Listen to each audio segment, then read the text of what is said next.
little more time to dig into some of the most interesting stories of the morning in the digital space. You can catch us every day live on the Fox local app at fox10phoenix.com and on our YouTube page of Fox 10 Phoenix as well. We especially appreciate all you guys watching and commenting on YouTube. It seems like we have a lot of folks tuning in from all around the world, and we have now 2 days and 2 nights in a row with more trouble from the monsoon. And I mean, we're talking about some areas that just got slammed. I don't know if you can see it, but look closely at the driveway of this guy's home out in Mesa. Believe it or not, on a day when we were in that 110 range, all of a sudden it got cold enough that the rain turned to hail. Can you see the hailstorm going on right there? You know, I'm looking at it. They always talk about, hail the size of baseball or hail the size of marbles, that kind of thing. That looks like that's in that range of hail the size of marbles. Pretty incredible. That is going to be one of our big stories this morning here on Fox 10 Talks. I'm Ron Hoon. Syleste Rodriguez will join us in just the next couple of minutes. Also, of course, there is a lot of concern out in the West Valley where search crews, rescue crews are still in an active rescue mode, hoping to find that one missing worker after a warehouse collapsed, hoping that he or she might still be alive. So we are going to get you an update on that story. Then we have some others as well, including maybe the most amazing pictures ever from outer space. Let me just give you just a little sneak preview. I mean, this will just be a quick, just that much right there. Wait till you see some of the pictures that are coming in this morning from outer space. I mean, I don't think I'm overselling that the pics that we have to share with you a little bit later in this half hour might be the most spectacular you've ever seen coming in from outer space. That's coming up. Also, so you can actually have bones in boneless chicken wings. It's happened, and a local state Supreme Court ruled that it's okay. So all those stories coming your way, but let's start with a look of what's going on in the valley. And you know, a lot of the storm, the real sweep of the storm, the damage that is done frequently comes in those nighttime hours. But as you can see, this was more like mid-afternoon to late afternoon out there in Mesa. I get a little worried for this guy's Chevy pickup truck because the rain out there turned to, wait for it right there, obvious signs of hail. Now, some of the most intense weather we saw basically ended up on both far sides of the valley. So we're talking about areas out there around Power Road and even east of Power to Crisman and Ellsworth and Sossaman out there toward, say, Signal Butte. Those were some of the areas that got hit particularly hard out there in the east valley. But then we also saw, for example, look at this, all the way out to Apache Junction. I just happen to love that picture because, yeah, you see that palm tree whipping around in the wind, but just off in the distance, you know, this is one of the great benefits of living in Apache Junction. For those of you who watch us, and I know we have literally hundreds and hundreds of people who now join us for Fox 10 Talks, on YouTube, for example, just yesterday's show, we've already had more than 11,000 views from around the world. And so one of the things that people love living in the far East Valley is you're right up against the Superstition Mountains. Some of the best hiking, the most spectacular desert mountains that you will ever see anywhere on this planet.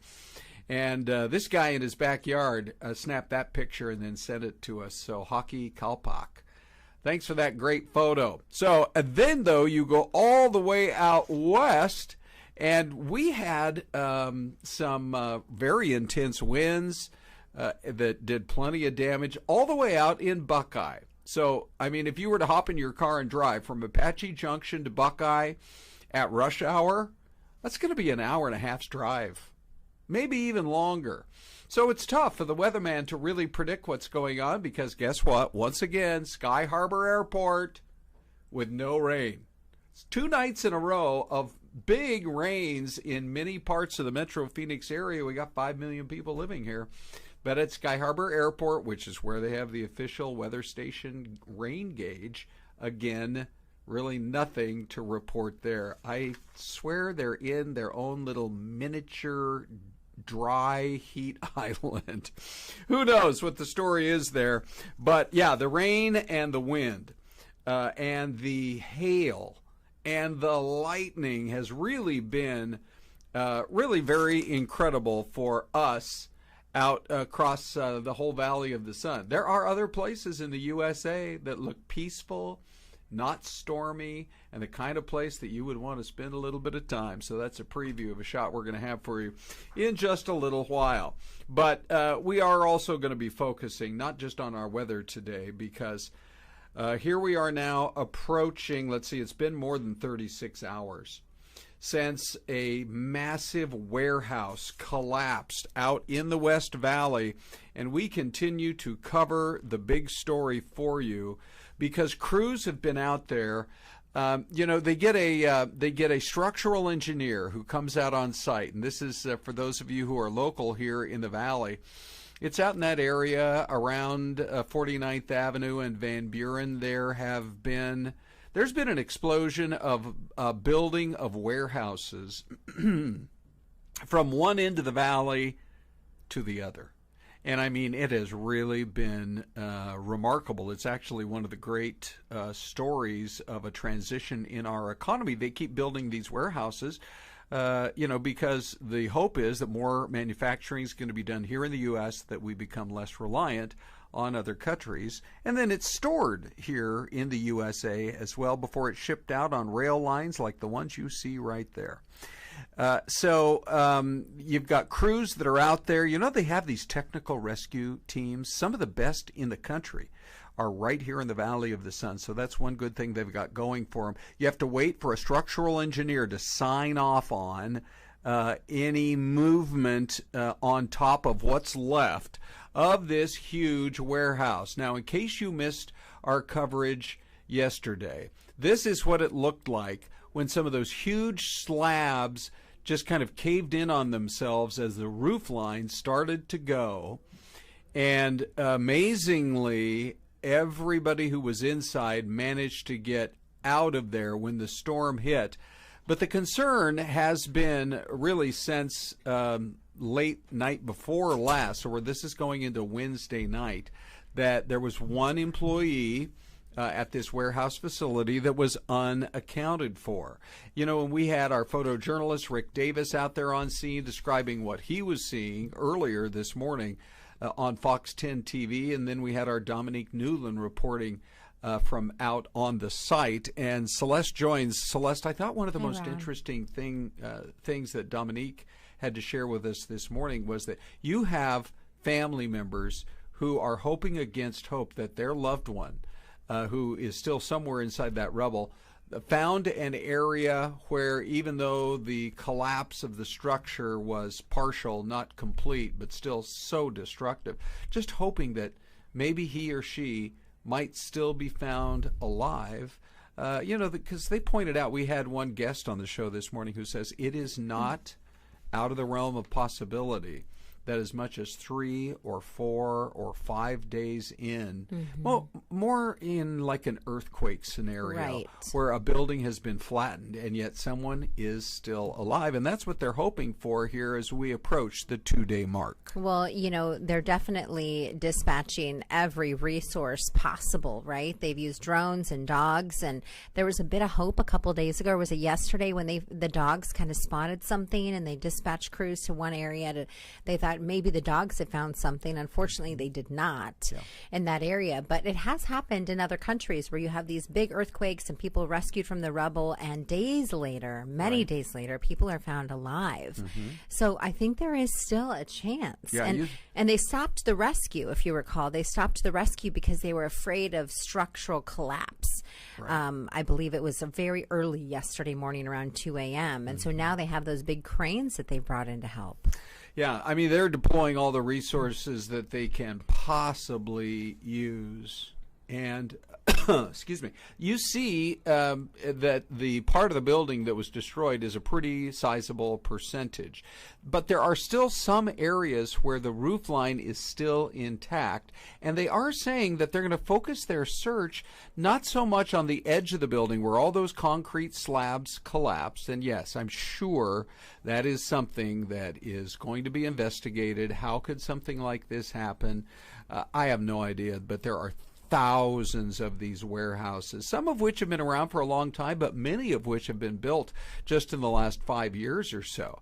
And when it comes to this particular building, the focus of the search, and I think this is perhaps why this is one reason that they really do have hope, is that they don't believe that the employee that they're looking for was right along the edge of the building, in those areas where a massive concrete wall might have fallen on him, but instead is somewhere in the center of the building. You know, I wonder if there's cameras inside the building and that are feeding that content to a cloud system, and they're able to kind of look through past in that, you know, back in time at that video and say, oh, okay, that certain employee was walking in this aisle or that aisle of the warehouse, and we're able to find him here or there.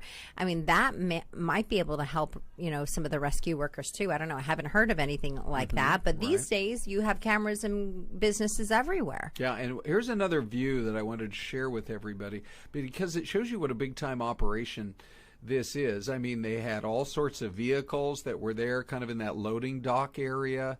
And so you no doubt had other employees who were working inside at the time. But the thing about it is, while some pictures show you the heart of the damage, like that one, to have this perspective and to see that, you know, there are still portions where a large percentage of the roof line is still there and is still intact.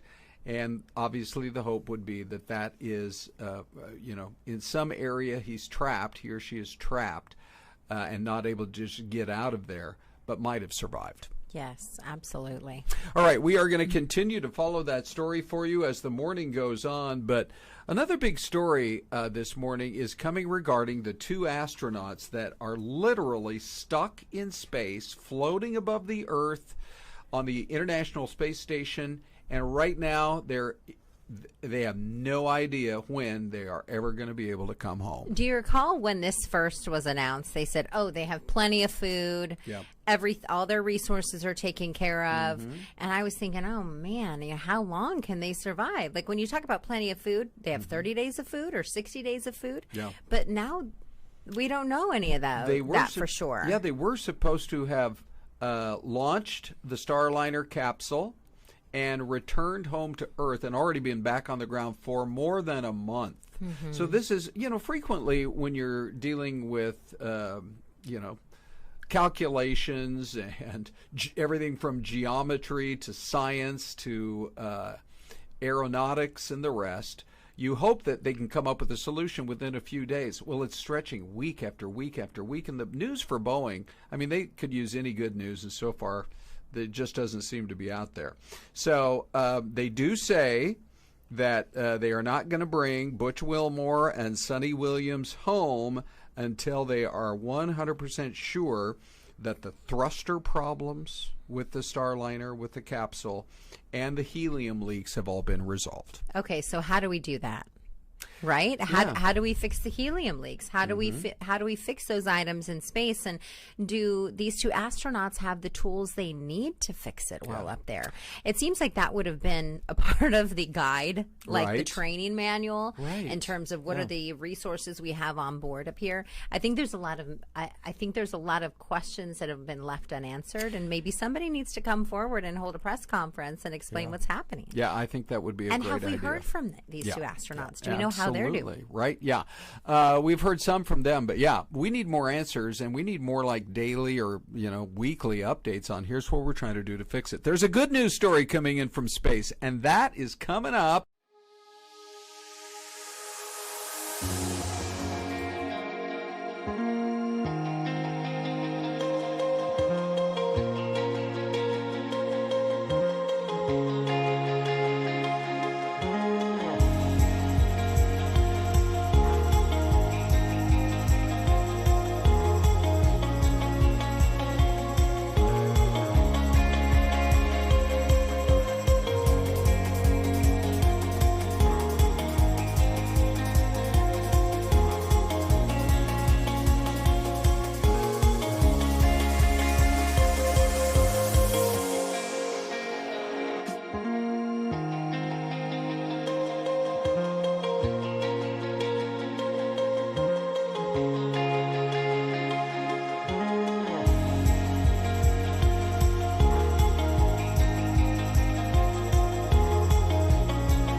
And you're looking at Bolivar, Missouri, where whoever is out on that golf course, and it doesn't seem like there are a lot of people out on the course today, which sort of surprises me. It's a beautiful time of day there in the nation Midlands.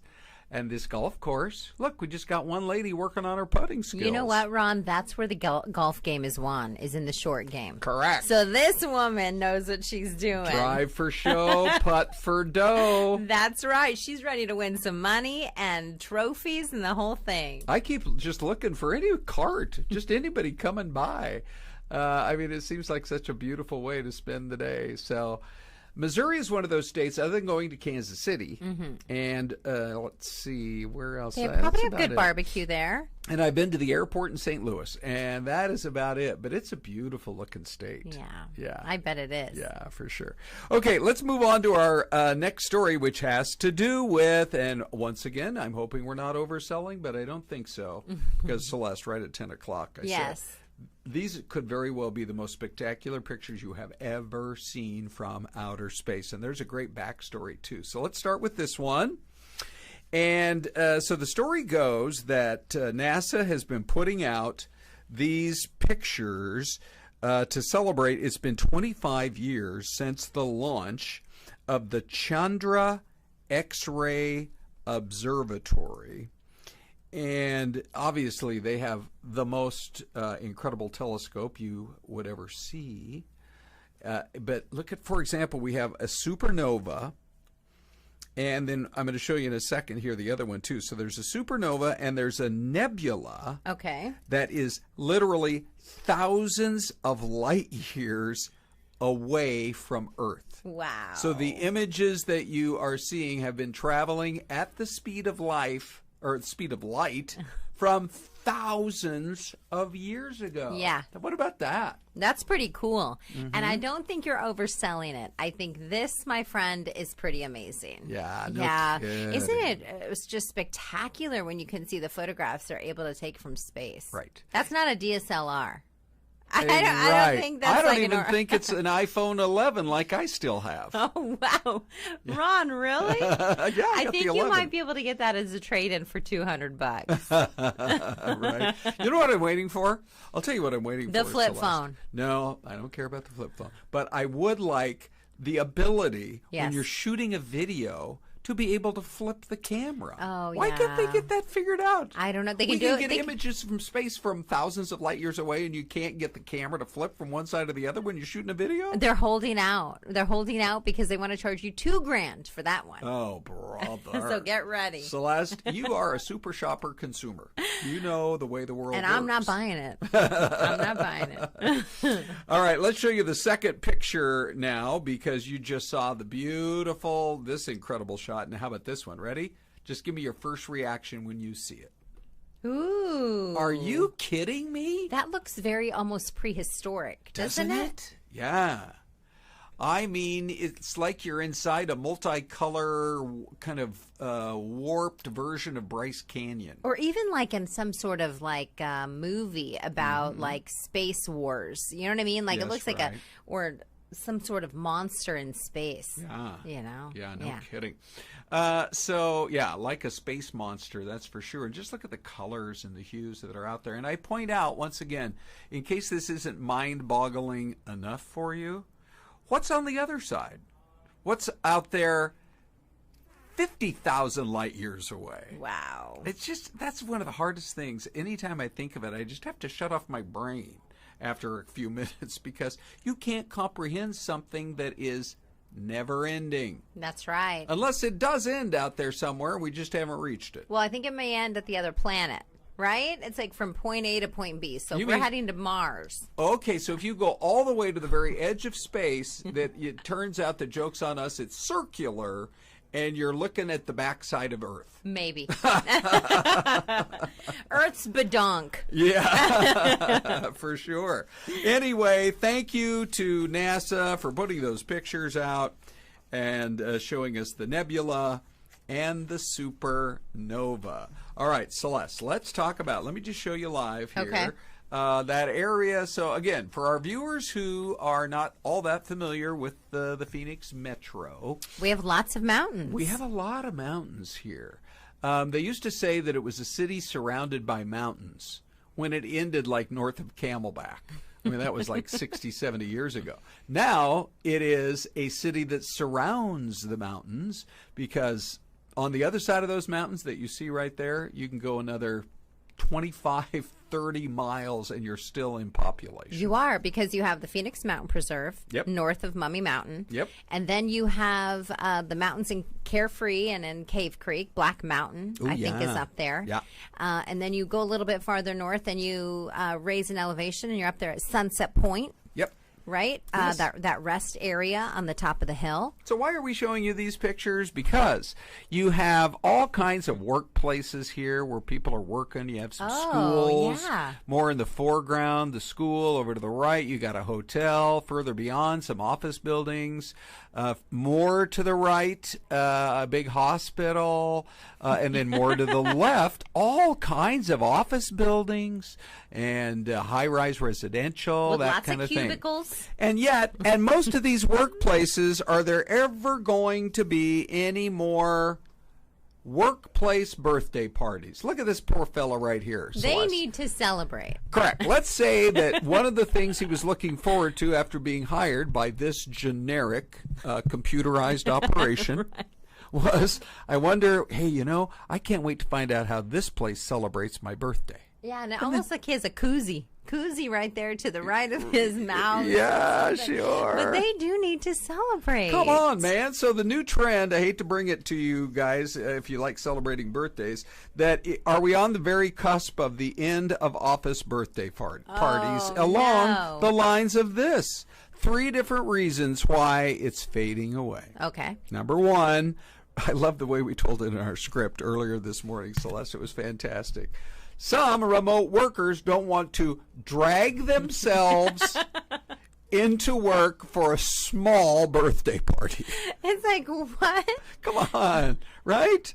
I mean, okay, you don't want to drag yourself For a small right? birthday Oh, party. I'm going to go all the way in. I got to drive 15 miles. But if it's your birthday, Yes. maybe you'll come. You know what I mean? Like, Oh, maybe sure. they don't want to drag themselves in for Bob's birthday. Correct. They don't show up for anybody else's birthday, but they'll drive 2.5 hours from Raleigh, North Carolina to, who knows, Myrtle Washington, Beach. D.C., for their birthday party, and then they wonders why nobody else is around. Right, exactly. Yeah. We have to support our coworkers. Yeah, we do. Well, here's the story in a nutshell. So remote workers don't want to drag themselves into work for small parties. Number 2, older workers don't want to get asked that one awkward question. Oh. So how old are you? So what year is this, Bob? And some people don't like celebrating birthdays in general. They're just sort of, I don't want the spotlight on me. No Yeah. big deal. Once I hit 40, I didn't want to start counting anymore. That's that a type of lie, thing. Ron. I don't believe anybody who says that. It's a lie. Everybody loves to be celebrated. Whether or not they, some people are like, hey, I'm going to celebrate for the month. Now, that's not me. Yeah. But for somebody to be like, I know, nobody like me, nobody love me, nobody celebrate me. No Right. way. Well, Everybody likes a little love. You want a friend? Be a friend. That's right. Okay, next story has to do with if you could be any character from any movie over the span of time, because some people like to pretend that their life isn't really their life, that they're the star of a movie, and if things go to pot, This is crazy. they can start a new movie and be like a new person. Who would you be, Celeste, if you were going to be the character in any movie? Let me see. Mm-hmm. Maybe like Ariel. Oh, And look Little at Mermaid. that, right? I love that's one of my favorite movies from childhood, Yeah. is Little Mermaid. Yeah. But because I think it's just so fun, you know Right. what I mean? She Yeah. doesn't even have to talk. Sure. She doesn't have to talk, and the guy like digs her. Right. Right? Okay, I think I would be either one. I'm not going to be too picky. I think I would be either one of the two guys Okay. in Dude, Where's My Car? Oh, yeah, okay. Right? I mean, they seem like fun-loving dudes. Yeah, but, easygoing. Right. I think it's crazy, though, that this is actually a thing. Yeah. Don't you? Right. Because it's like how people get through their day. It's like, well, what's reality? Is reality your Snapchat avatar? You know, Yeah, good my point. Snapchat avatar is a mom in a Lululemon top and bottoms. And I'm like this. Peace, people. Yeah. Well, it's funny because when the story first came up, I'm like, really? But then I start asking other people. They're like, oh, yeah, it's definitely been a thing for a while. So I guess it's really happening. One more quick story, and it has to do with, boneless wings can have bones. Oh. Now, here's what happened. In Ohio, in Hamilton, Ohio, a guy goes into a wings, one of these wing places, orders boneless wings. There's a bone in the wing, and he sues because he said, I got a boneless wing. I thought I got a bone stuck in my throat. I got an infection. But the Supreme Court in Ohio ruled against him. What's your view? My thought is maybe he needs to chew a little better. Unless the bone was so teeny and sharp. But that's scary. An infection in your throat from like a scratch from a bone. Right. My thought is just stick with the bone wings. Yeah. Bone wings, regular wings off the chicken. Yeah. It's it's actually like a legendary argument.